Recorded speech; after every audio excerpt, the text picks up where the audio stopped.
News 18 India. नमस्कार, मैं रीमा प्रसाद। केंद्र सरकार ने बिहार के पूर्व मुख्यमंत्री कर्पूरी ठाकुर को भारत रत्न दिए जाने का ऐलान किया है, जिसके बाद कर्पूरी ठाकुर के गांव में खुशी का माहौल देखने को मिल रहा है। कर्पूरी ठाकुर की आज 100वीं जयंती भी है और इससे पहले उन्हें मरणोपरांत भारत रत्न से सम्मानित किए जाने का ऐलान किया गया कल देर शाम, जिसे लेकर लोग अपनी खुशी जाहिर कर रहे हैं। ये समस्तीपुर की तस्वीरें हम आपको दिखा रहे हैं, जो उनके गांव की तस्वीरें हैं, जिसको हम कर्पूरी ग्राम के तौर पे जानते हैं।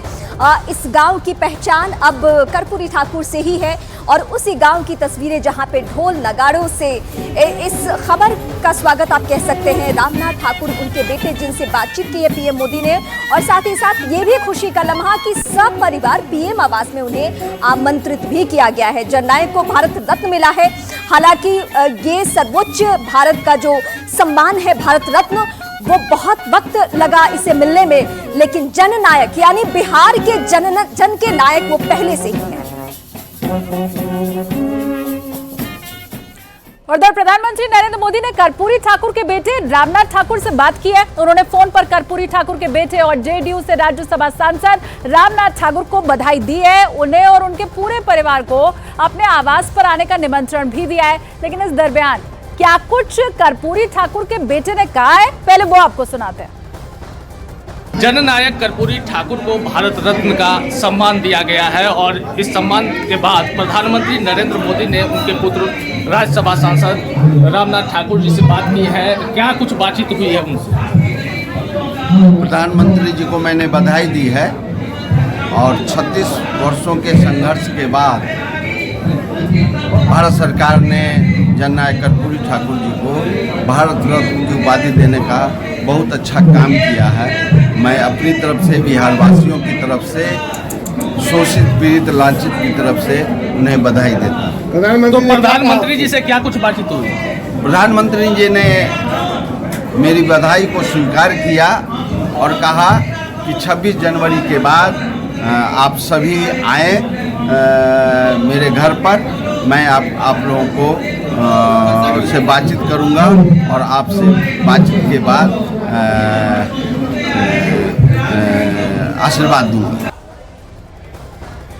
तो परिवार वाले तो खुशी हैं, लेकिन देखिए, बिहार के पूर्व मुख्यमंत्री कर्पूरी ठाकुर को भारत रत्न दिए जाने के ऐलान पर अब सियासी जंग छिड़ गई है। आज कर्पूरी ठाकुर की 100वीं जयंती और कल ही राष्ट्रपति भवन की ओर से बयान जारी करके कर्पूरी ठाकुर को भारत रत्न दिए जाने का ऐलान किया गया था। बिहार की सियासत से जुड़े नेता अब इस फैसले का स्वागत तो कर रहे हैं, लेकिन साथ ही ये भी कह रहे हैं कि ये तो उनकी बहुत पुरानी मांग थी। उधर पटना के मिलर स्कूल में कर्पूरी ठाकुर पर आयोजन को लेकर जंग होना शुरू हो चुकी है। आपको बताएं, बीजेपी की तरफ से पटना के मिलर स्कूल का ग्राउंड पहले बुक कराया गया था, लेकिन अब यहीं पर जेडीयू के कार्यकर्ता भी पहुंच गए।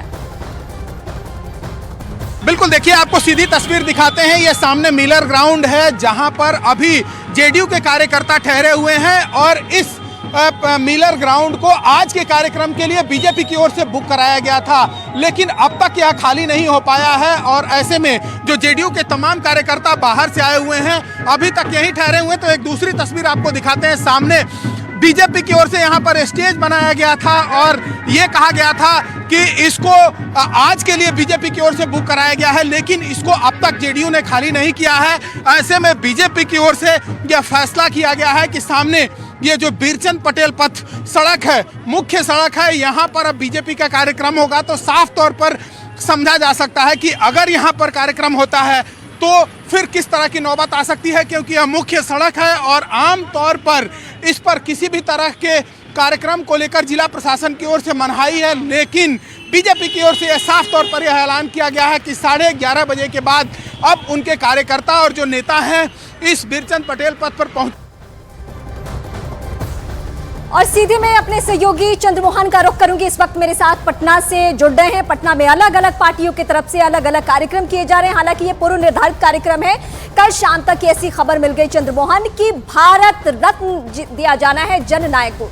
लेकिन मेरे जहन में सवाल एक है, बिहार के तमाम ग्रामीण इलाकों में जाने के बाद और दलित और महादलित पिछड़े इलाकों में जाने के बाद कि कर्पूरी ठाकुर को भारत रत्न दिए जाने की मांग हर पार्टी ने की, लेकिन उस तबके का उद्धार क्यों नहीं किसी पार्टी ने किया जिस तबके से कर्पूरी ठाकुर आते हैं? क्या वो आज भी महज वोट बैंक का जरिया है?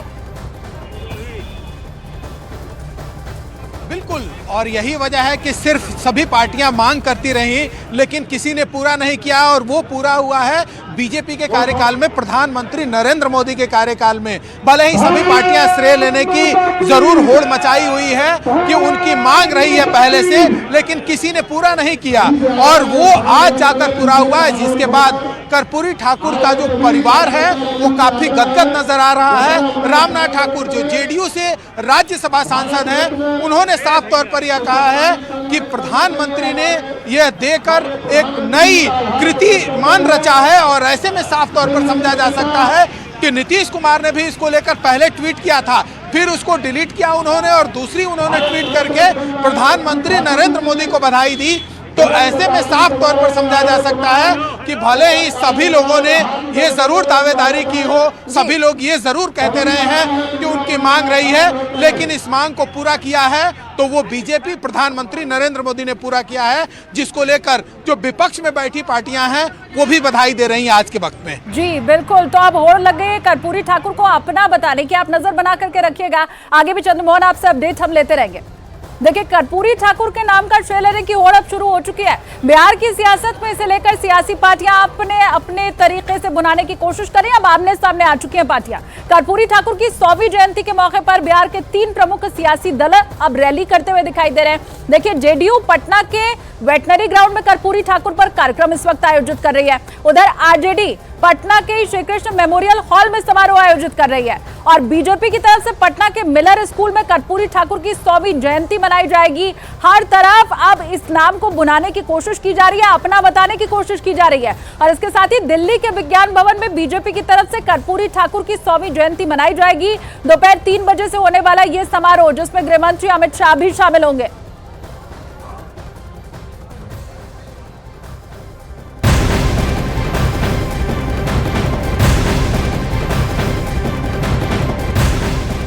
आज एक और बड़ी खबर। आज ईडी की टीम पूर्वी भारत से लेकर पश्चिम भारत तक एक्शन के मोड में है। शरद पवार के पोते रोहित पवार ईडी दफ्तर पहुंच चुके हैं, जहां उनसे ईडी की team Maharashtra state cooperative bank घोटाले पर पूछताछ करने वाली है।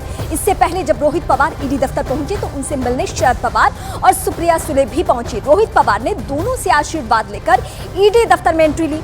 सुप्रिया सुले रोहित पवार को ईडी दफ्तर छोड़ने भी गई थी। ये उसी वक्त की तस्वीरें हम आपको दिखा रहे हैं। हालांकि इस बीच उन्होंने कहा कि मराठी मानुष हूं, डरता नहीं हूं, कुछ किया नहीं है, गलत तरीके से फंसाया जा रहा है। ये रोहित पवार ने मीडिया के सामने आकर तब कहा जब वो ईडी दफ्तर नहीं पहुंचे थे।